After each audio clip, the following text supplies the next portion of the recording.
பிஜேபியோடைய பிரதமர் வேட்பாளரா நிக்கிறவர் தான் நரேந்திர மோடி. இவரு தமிழ்நாடு வந்ததும் ரஜினிய போயஸ் கார்டன்ல உள்ள அவருடைய வீட்ல போயிட்டு மீட் பண்ணாரு. இதுல எந்த ஒரு அரசியல் உள்நோக்கமும் கிடையாது. சும்மா மரியாதை நிமித்தமா நான் போய் பார்த்துட்டு வந்தேன் அப்படின்னு சொன்னாரு. ரஜினியும் இதே மாதிரியான விஷயங்கள் தான் சொன்னாரு. இதுல எந்த ஒரு அரசியல் உள்நோக்கமும் இல்ல. அவர் என்னுடைய நண்பர் என்னை வந்து பார்த்துட்டு போகலான்னு வந்திருக்காரு அப்படின்னு. அதே மாதிரி நரேந்திர மோடி தமிழ்நாடு வந்திருக்கும் போது விஜயையும் மீட் பண்றதுக்காக விரும்பினாரு. ஆனா அந்த நேரத்துல விஜய் ஹைதராபாத்ல ஷூட்டிங்ல இருந்ததுனால விஜய பார்க்க முடியல. இருந்தாலும் கோவைக்கு வந்த நரேந்திர மோடி விஜய பார்க்கணும் அப்படின்னு சொல்லிட்டு வெயிட் பண்ணி விஜய பார்த்துட்டு போயிருக்காரு.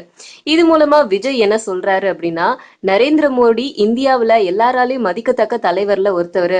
அவர் போயிட்டு என்னை பத்தி இவ்வளவு விஷயம் தெரிஞ்சு வச்சிருக்காரு, என்ன பார்க்கறதுக்காக வந்திருக்காரு அப்படின்னு நினைக்கும் போது ரொம்பவே பெருமையா இருக்கு அப்படின்னு சொல்லியிருக்காரு.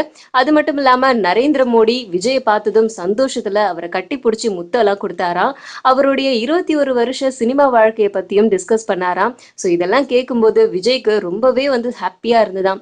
அண்ட் விஜயும் இதே மாதிரி தான் சொல்லியிருக்காரு. இதுல எந்த ஒரு அரசியல் உள்நோக்கமும் கிடையாது.